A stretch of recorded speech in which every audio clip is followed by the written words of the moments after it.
Eh ben, on va commencer. C'est parti. Donc, aujourd'hui, on est là pour parler de l'entraînement des modèles, cette troisième session sur l'IA. Je voudrais juste rappeler dans quel contexte on le fait. D'une part, moi, je le fais en tant qu'employé CEO de Partout, qui est une société tech de 400 collaborateurs qui développe des solutions, notamment d'intelligence artificielle. Donc, je prendrai quelques exemples durant ces sessions autour de ce qu'on développe chez Partout. Et de l'autre côté, Tribes, qui est un média en ligne sur les scale-up et qui est issu d'une volonté de partager tout ce qu'on sait et tout ce qu'on a appris, que tout le monde partage à l'écosystème tech français. Et ce média a notamment un site, mais aussi un podcast et un livre aussi que j'ai écrit sur le sujet. L'IA Academy, elle est structurée en 4 grandes parties. D'abord, les différentes formes d'IA. Ensuite, un focus sur le NLP et les LLM. Là, aujourd'hui, on va utiliser les compétences qu'on a acquises sur les 2 premières sessions pour parler de la 3e session sur l'entraînement des modèles. Et donc, on va voir notamment des concepts comme le GPU, le cloud computing, le fine-tuning, etc. Pour comprendre toute cette partie-là avant, dans la 4e session, qui aura lieu en octobre, de parler des prompts, des shots, des températures, des RAG et des agents virtuels. Donc déjà, pour simplifier, c'est important de comprendre comment on prépare un modèle d'IA. Donc il y a 4 étapes. La première, c'est le pré-entraînement. Alors, pré-entraînement, c'est le terme français. Pre-training, c'est en anglais. Et là, l'idée, c'est d'entraîner un modèle, notamment ici, on va parler des modèles de langage, donc des LLM, les Large Language Models, sur de la donnée textuelle. Et cette donnée, c'est souvent la donnée du web. Donc là, on est sur la première phase pour préparer le modèle. Ensuite, il y a une deuxième étape qui est nécessaire, c'est ce qu'on appelle en français l'ajustement. On va ajuster les paramètres, et c'est en anglais un terme qui se traduit par fine-tuning. Donc, quand vous dites fine-tuner, c'est en gros ajuster le modèle sur des tâches spécifiques ou pour lui apprendre des nouvelles choses un peu plus précises. Ensuite, la 3e étape, c'est ce qu'on appelle le renforcement.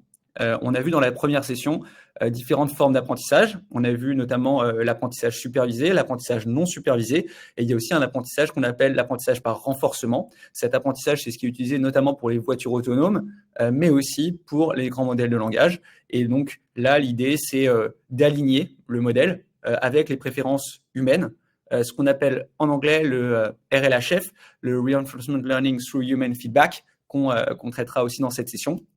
Et enfin, une fois qu'on a pré-entraîné, ajusté et renforcé notre modèle, on va l'utiliser. Et là, c'est la partie prompting qu'on traitera dans la prochaine session, avec une session dédiée aux prompts, aux agents et aux chatbots. Donc, commençons par le pré-training.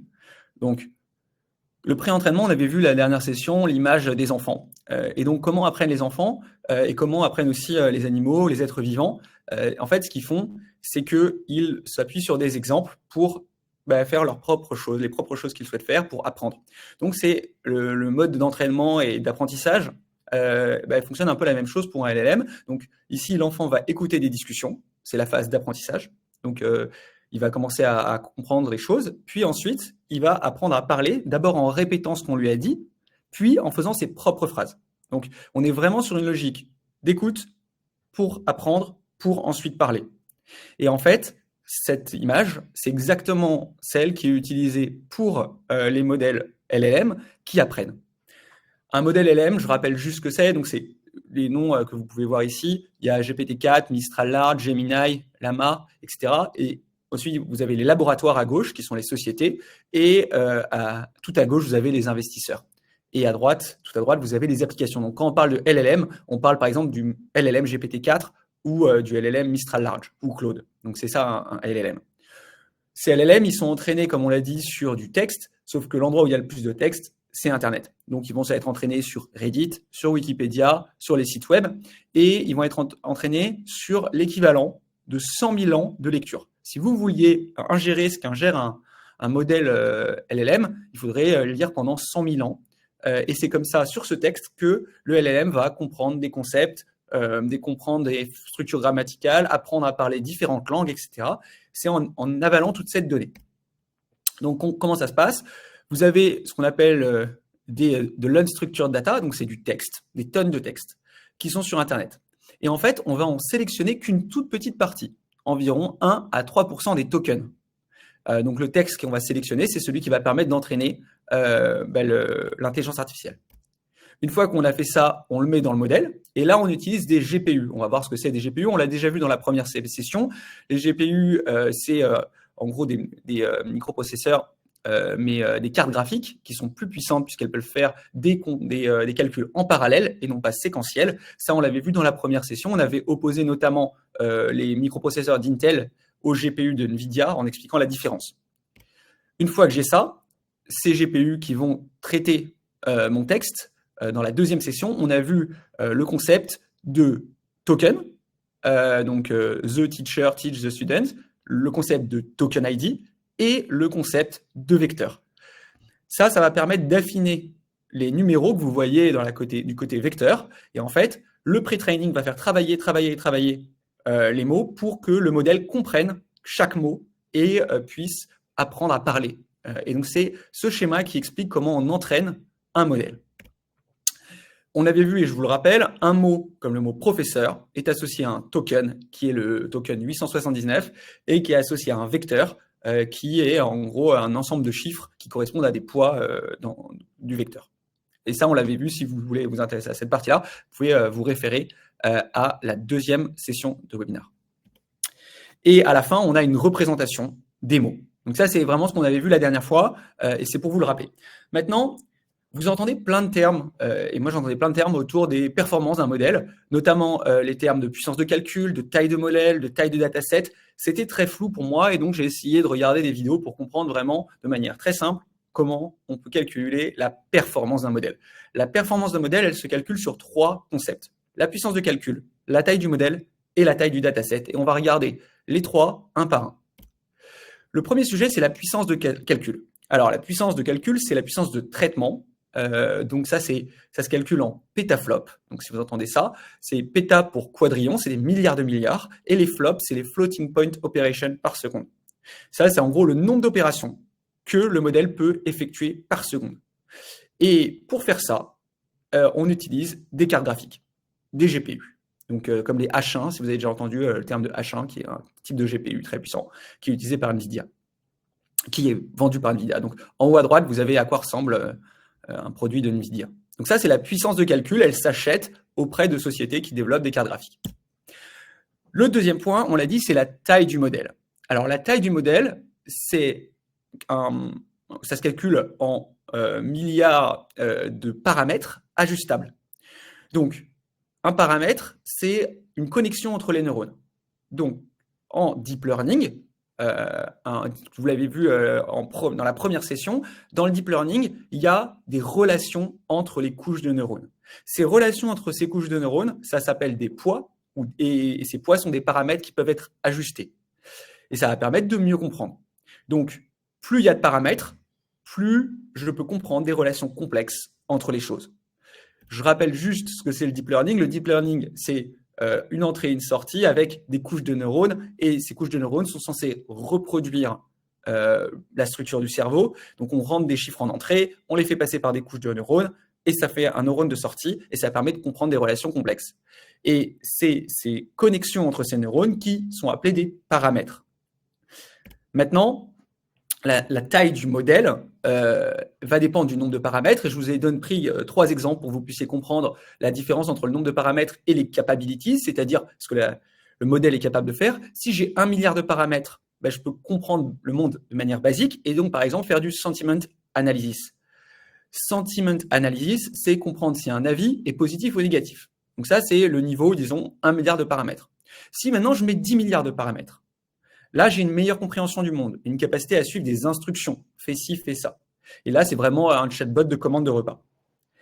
Et si je mets encore plus de paramètres, 100 milliards de paramètres, donc c'est ces connexions entre les neurones, dans ce cas, je vais avoir une compréhension plus poussée du monde et avoir des réflexions plus complexes. Et là, c'est plutôt un partenaire de brainstorm, de réflexion. Okay ? Donc, plus j'ai de paramètres, plus je suis capable de comprendre des choses complexes. Maintenant, le troisième aspect, en plus de la puissance de calcul et du nombre de paramètres, c'est la taille du dataset. La taille du dataset, c'est les données textuelles d'entraînement. On l'a vu tout à l'heure, pour qu'un enfant apprenne à parler, il doit écouter. Là, il faut qu'il écoute beaucoup.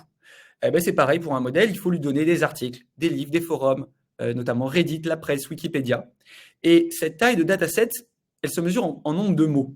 Et on l'a vu, un mot peut être divisé en tokens ou peut être un token. Alors, on ne va pas rentrer dans la spécificité, mais en gros, la taille du dataset, comme elle se mesure en nombre de mots, elle se mesure aussi en nombre de tokens.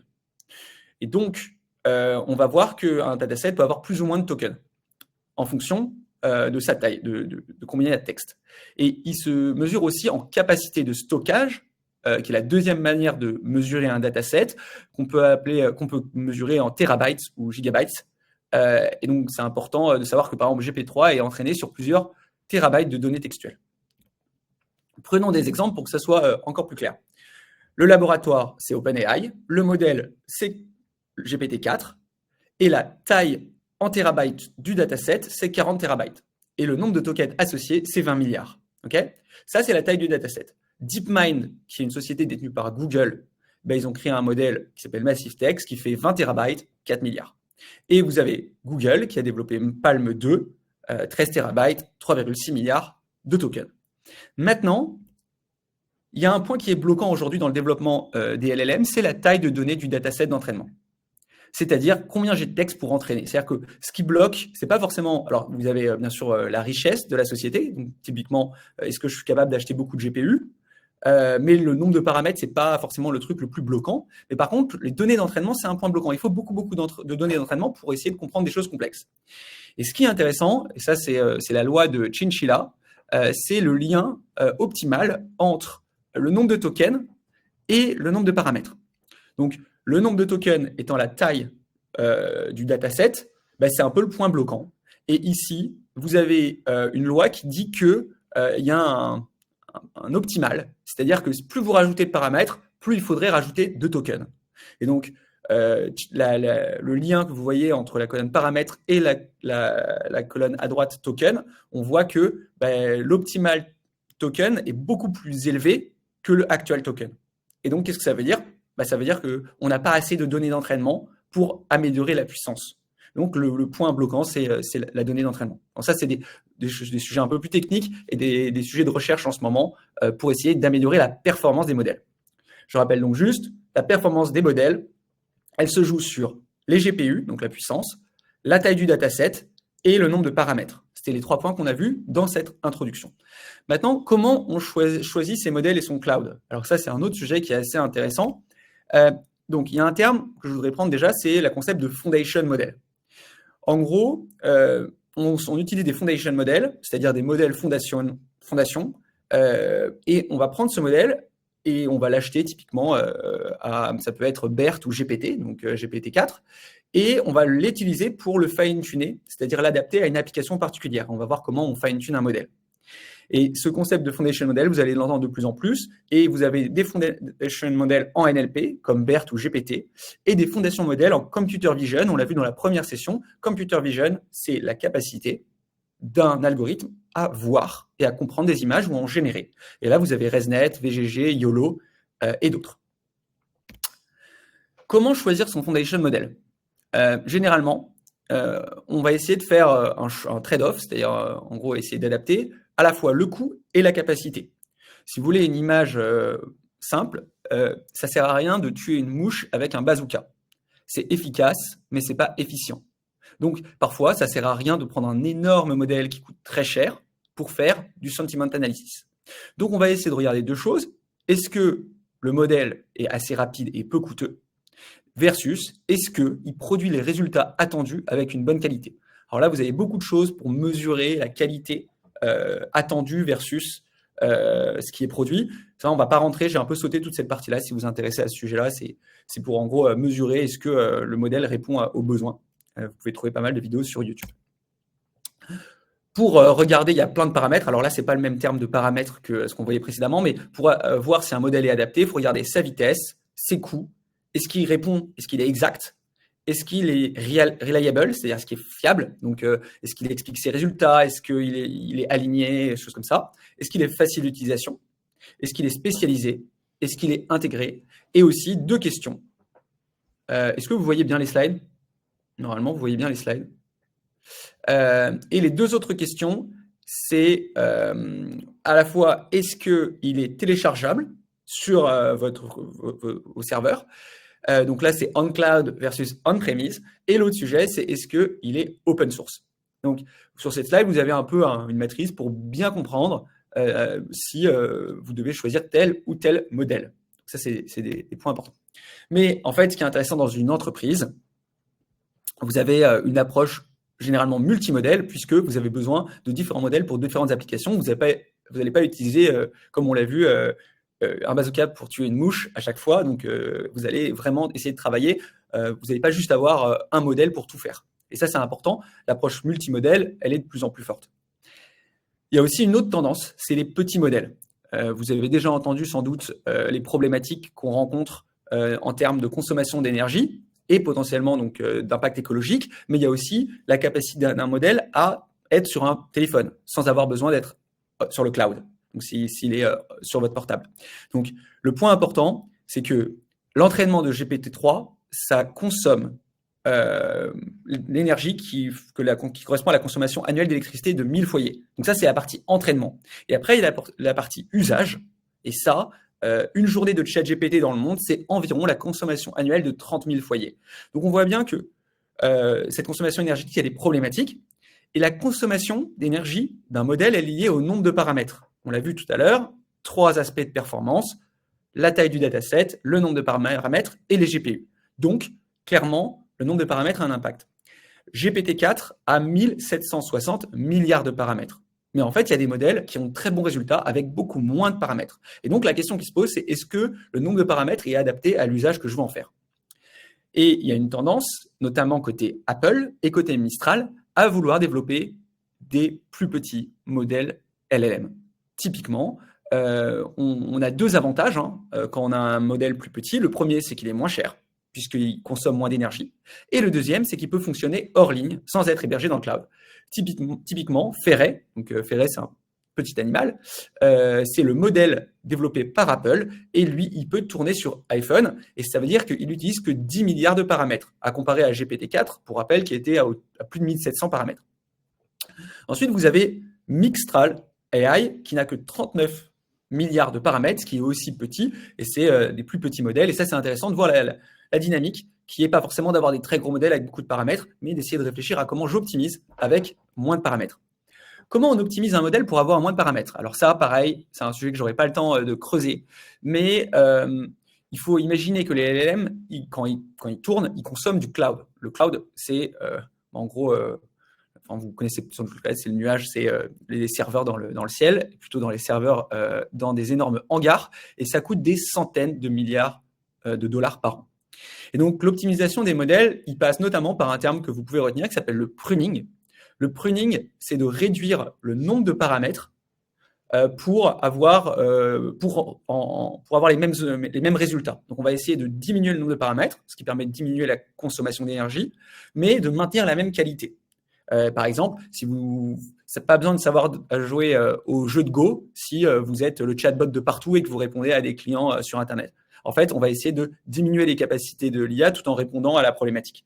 Il y a aussi d'autres choses comme la quantification qui réduit la taille des paramètres restants ou la méthode LoRa. Là aussi, j'ai regardé pas mal de vidéos dessus, c'est un peu complexe, mais juste, vous pouvez retenir que pour baisser la consommation d'énergie, il faut baisser le nombre de paramètres. Et pour baisser le nombre de paramètres, il y a des techniques qui existent, notamment le pruning, la quantification et la méthode LoRa. Maintenant, je voulais aussi faire un point sur les acteurs du cloud, parce qu'il y a beaucoup de termes quand on parle d'IA, on parle beaucoup de termes autour du cloud, et je voulais juste faire quelques rappels pour que vous ayez les grands termes. Donc, les clouds, notamment des GAFA, il y a AWS qui est pour Amazon, qui a 32% du marché du cloud dans le monde. Ensuite, vous avez Microsoft Azure, donc Azure, c'est le cloud de Microsoft, qui a 20%. Et vous avez Google Cloud Platform, GCP, qui a 10%. Chez Partout, on est sur Azure pour la partie IA et sur AWS pour la partie serveur, autres serveurs, parce que quand on a des applications en ligne, on a forcément des serveurs. Et ça, c'est intéressant déjà de comprendre ce paysage. À côté de ça, vous avez d'autres acteurs qui existent, notamment IBM Cloud, qui a 8% du marché. Ils font des super vidéos sur YouTube pour expliquer comment fonctionne l'IA. Et ce qui est intéressant, c'est que tous ces acteurs du cloud sont des acteurs qui ont intérêt à ce que vous hébergiez vos modèles sur leur cloud. Pourquoi? Parce qu'un modèle IA consomme de l'énergie consomment de l'énergie plutôt, consomment des serveurs, et donc eux, ils gagnent de l'argent en hébergeant ces serveurs, enfin en utilisant ces serveurs. Vous avez aussi Alibaba Cloud, Oracle Cloud, Salesforce, DigitalOcean, tout ça c'est majoritairement des boîtes américaines ou chinoises, et l'Europe a quelques acteurs, peut-être le cloud Lidl, comme on l'a vu en effet il n'y a pas longtemps, et il y a aussi d'autres acteurs du cloud, je crois Deutsche Telekom, il y a OVH, quelques très beaux acteurs, mais on reste quand même très loin en Europe. Maintenant, qu'est-ce qu'ils proposent ces acteurs du cloud? En fait, les acteurs du cloud, ils ne proposent pas juste des serveurs. Déjà, ils proposent des serveurs pour héberger, mais ils vont aussi proposer deux autres choses. Déjà, des services, donc c'est des API prêtes à l'emploi. Par exemple, des API que vous pouvez utiliser pour faire de la reconnaissance d'image, de la compréhension du langage, de la prédiction. C'est des API sur étagère. Donc, vous pouvez demander, si vous êtes hébergé chez Azure, des API directement pour faire vos opérations. Et ça, c'est des API qui sont d'IA générative, par exemple, mais qui ne sont pas spécifiques à votre business. Et vous pouvez aussi déployer et construire et entraîner vos propres modèles d'intelligence artificielle sur des plateformes, donc d'intelligence artificielle et de machine learning notamment. Et là, il y a des termes que vous avez peut-être déjà entendus. TensorFlow, qui est donc cette plateforme sur GCP, sur Google Cloud Platform. Vous avez aussi SageMaker pour AWS. Et là, je vous ai fait un petit récap, parce que si vous vous intéressez à tous ces sujets d'IA, vous avez peut-être déjà entendu Bedrock, SageMaker, Vertex, TensorFlow. Donc ces termes-là, c'est juste pour les remettre.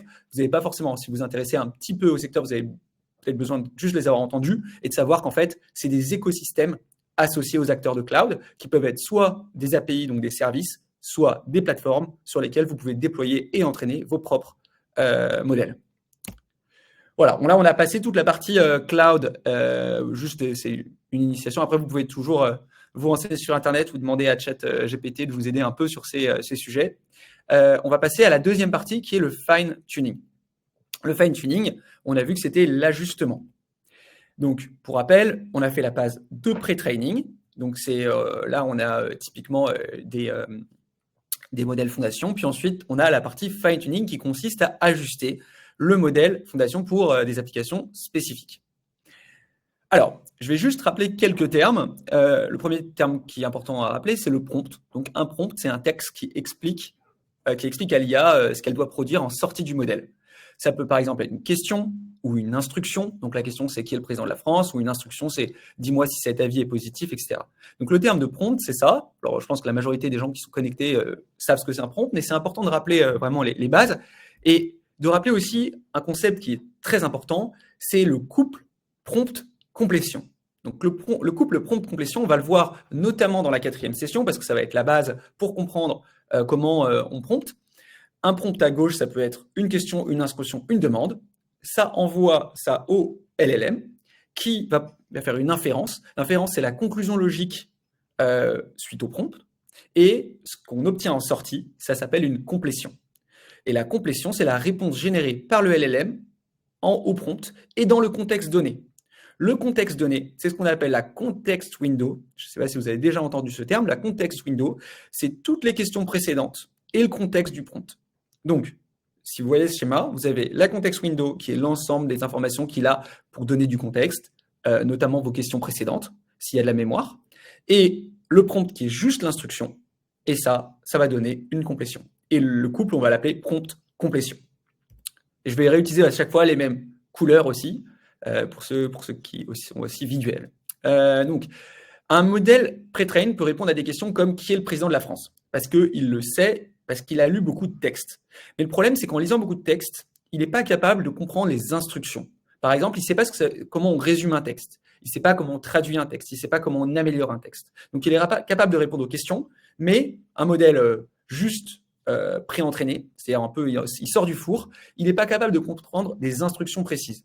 Et donc, il va falloir inculquer, expliquer au modèle comment on répond à des instructions, c'est-à-dire comment on fait des tâches. Pour ce faire, on va fine-tuner le modèle en lui montrant des exemples de ce qu'il faut faire. Donc, par exemple, on va lui montrer des exemples de traduction, on va lui montrer des exemples de résumé, on va lui montrer des exemples d'amélioration de texte. Et ces exemples, c'est un terme qu'on va utiliser, on va les appeler des shots. Donc, un shot, c'est un exemple, et plutôt c'est un couple prompt-complétion. Ce fine-tuning, c'est-à-dire cet ajustement qu'on fait du modèle quand il sort du four, pour lui expliquer différents types d'instructions, c'est un fine-tuning qui est appelé instruction following. Pour ce faire, le modèle, on va lui montrer ce qu'il doit faire. Imaginons que je veux expliquer à un modèle comment faire du sentiment analysis. Le sentiment analysis, c'est être capable de dire si un avis est positif ou négatif. Vous pouvez faire du zero shot, c'est-à-dire dire directement au modèle, dis-moi si cet avis est positif, j'adore ce point de vente. Et là, le sentiment, est-ce que c'est positif, négatif? Donc là, il va pouvoir répondre, mais il ne va pas être très bon pour répondre. Après, vous faire du one-shot prompting, c'est-à-dire que vous allez donner à votre intelligence artificielle un exemple déjà fait, ce qui est en orange. J'adore ce point de vente, c'est le sentiment positif. Maintenant, je t'en donne un autre. Je n'aime pas ce coiffeur, est-ce que c'est positif ou négatif? Et après, vous avez le few shot prompting, c'est-à-dire que vous allez donner 3 inférences, 3 couples complétion pour lui demander le troisième, qui devrait être en violet d'ailleurs. Le serveur est gentil, et là, il va dire oui, c'est positif. Et donc ça, c'est important pour comprendre. Si vous voulez qu'un modèle s'améliore, il faut lui donner des exemples de ce qu'il doit faire ensuite.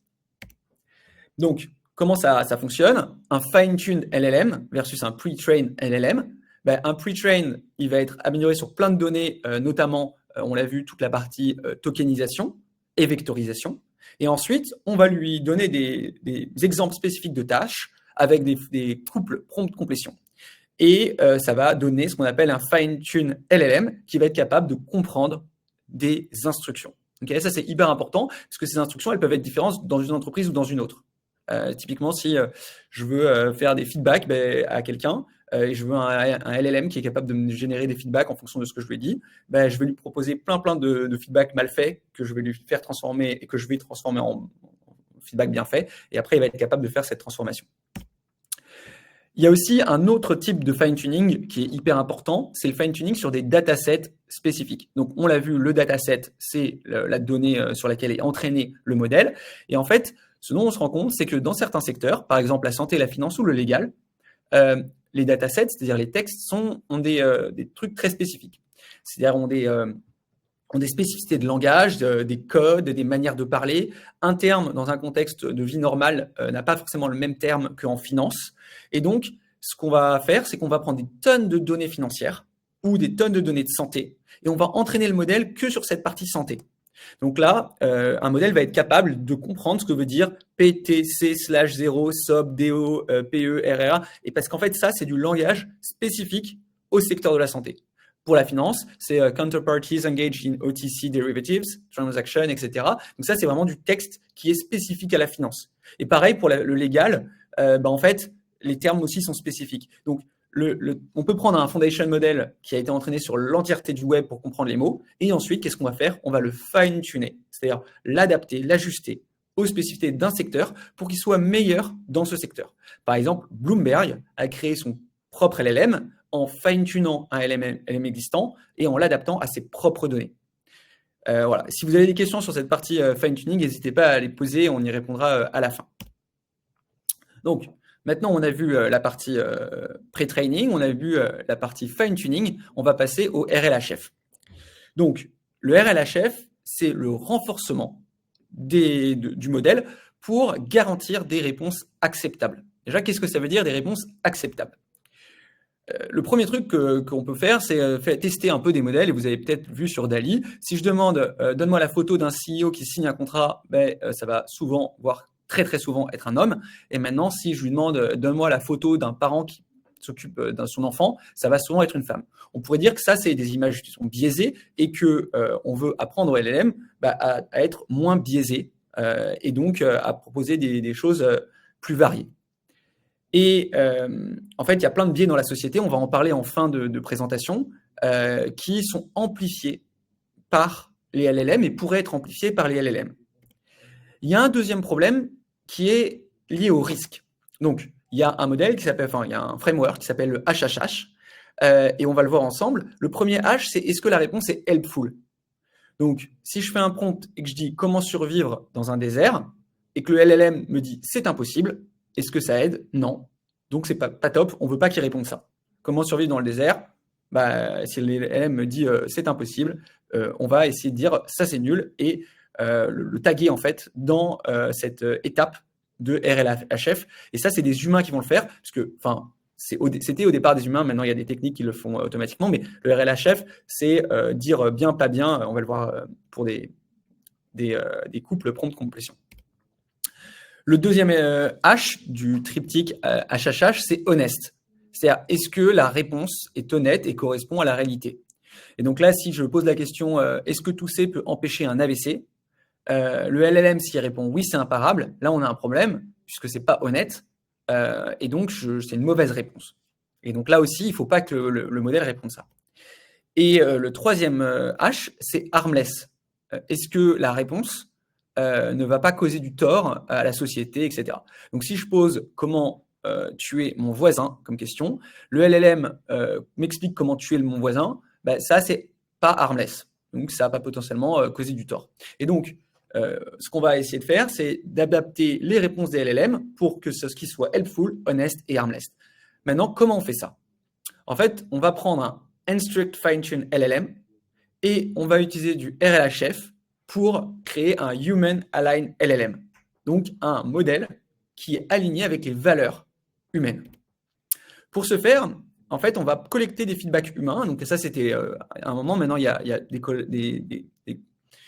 feedbacks qui peuvent être automatisés. Mais concrètement, il faut imaginer quelqu'un qui va être face à son ordinateur et on va mettre un prompt. Il fait trop chaud dans ma maison, que puis-je faire?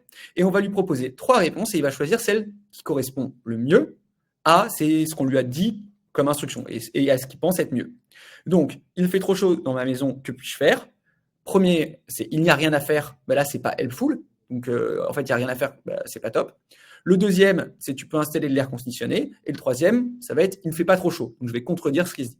Là, clairement, on va dire non au 1 et au 3 et on va sélectionner le 2. Et ça va permettre d'inculquer au LLM des préférences. C'est un peu comme bien, pas bien dans les inconnus.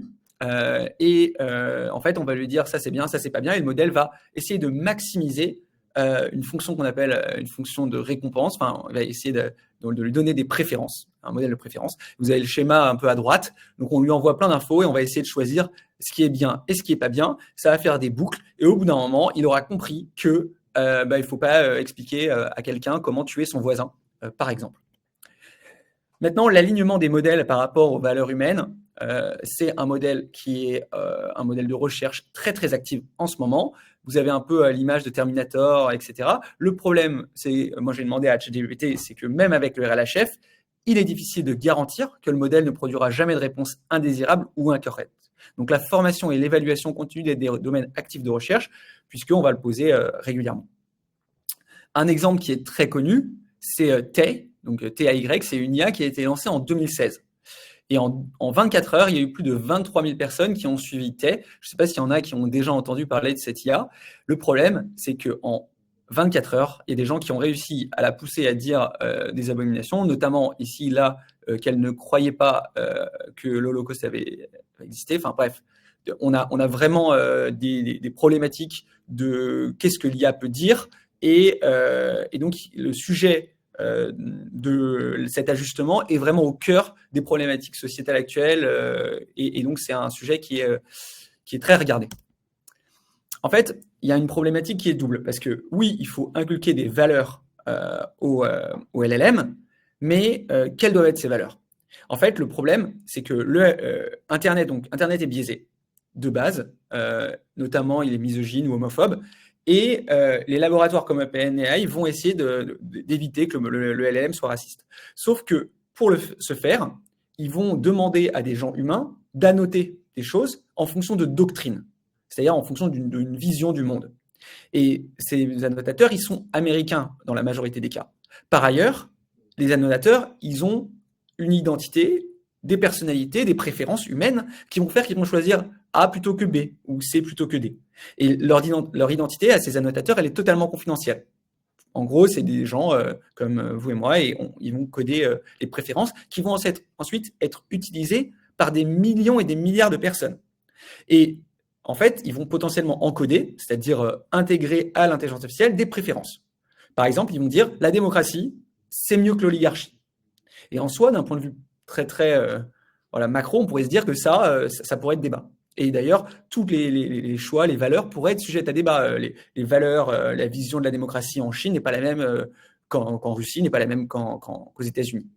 Et ces préférences qui vont être inculquées aux IA, c'est ni le choix de la majorité, ni des vérités absolues.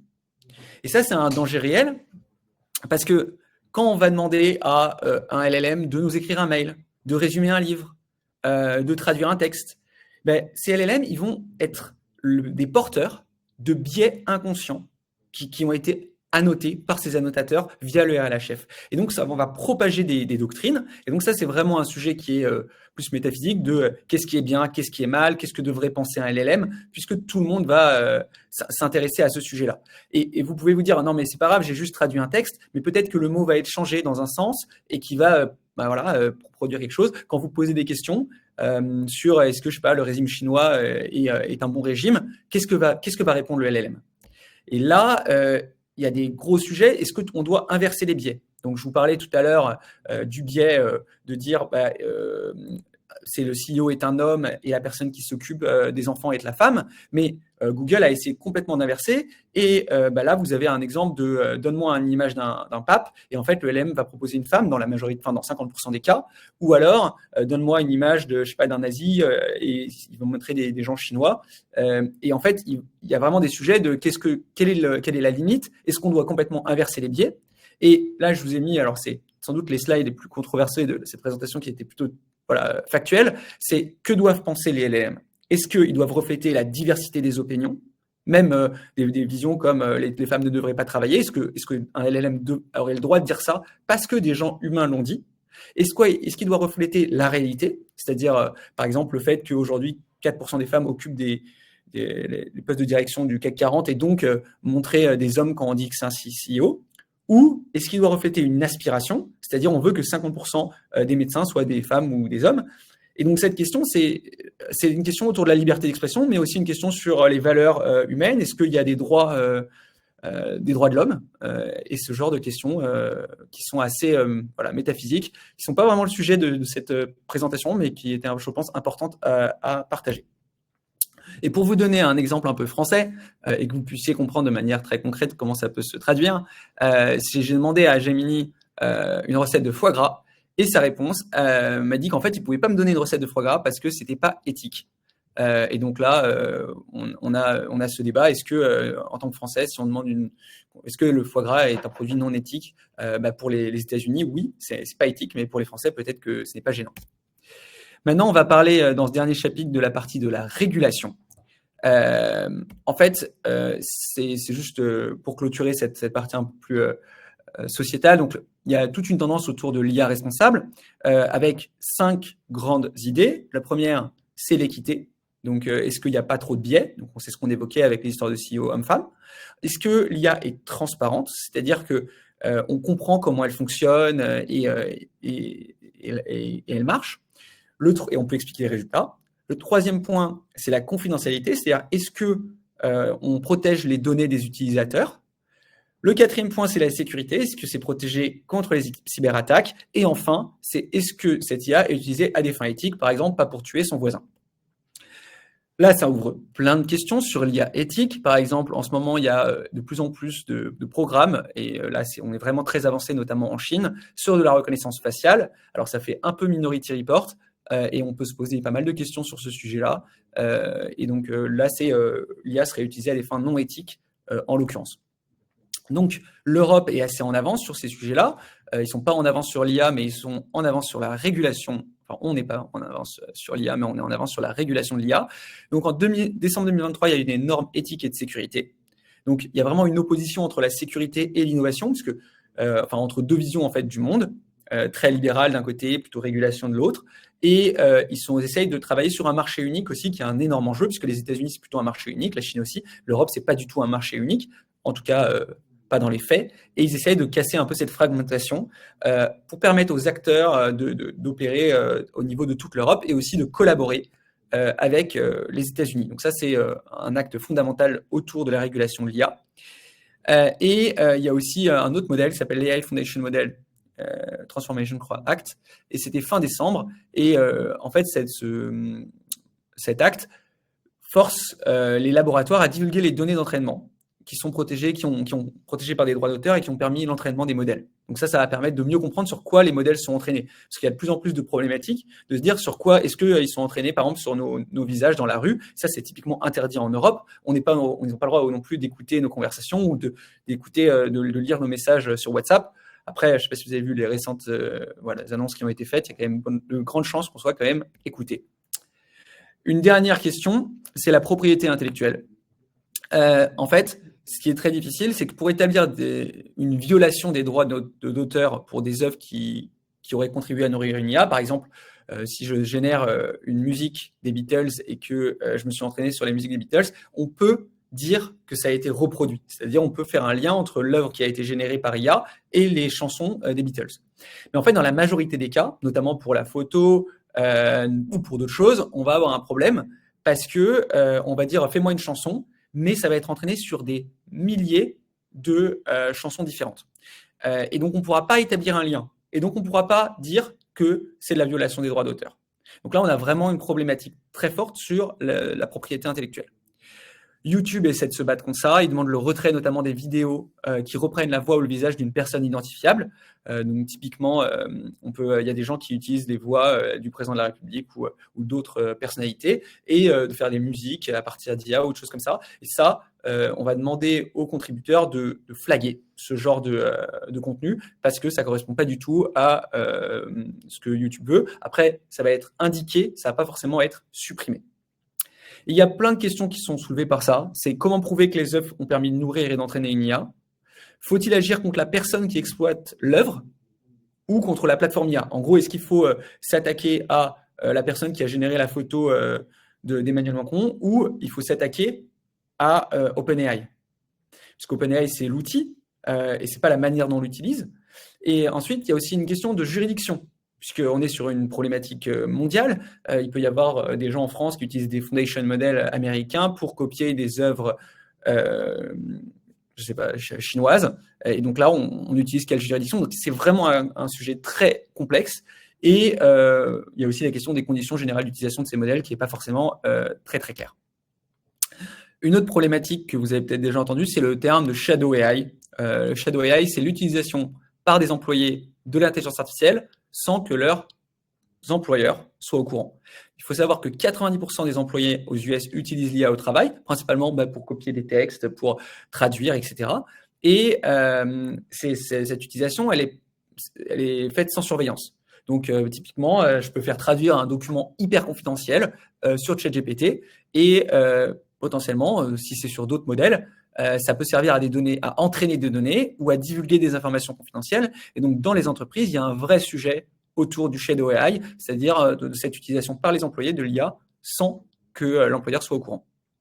On arrive à la fin de cette troisième partie. Donc, en résumé, un modèle se prépare en 3 étapes, entraînement, fine-tuning et renforcement. On a vu ces 3 points, la partie aussi performance des modèles.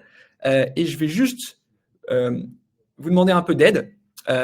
Donc, la première chose que je voudrais vous demander, c'est de recommander cette formation qui est gratuite, éventuellement la partager sur LinkedIn en disant, voilà, est-ce que vous avez suivi cette formation et en poussant des gens à la suivre aussi. Regardez les formations 2, 3 et vous inscrire à la 4e formation, on va vous partager le lien. Si vous vous intéressez à l'IA, vous pouvez aussi contribuer à Tribes, qui est le média sur lequel on s'appuie pour ça. Et bien sûr, si vous avez, on a des postes ouverts aussi chez Partout, si tous ces sujets vous intéressent. Dans la 4e formation, ça sera autour des prompts et des agents virtuels.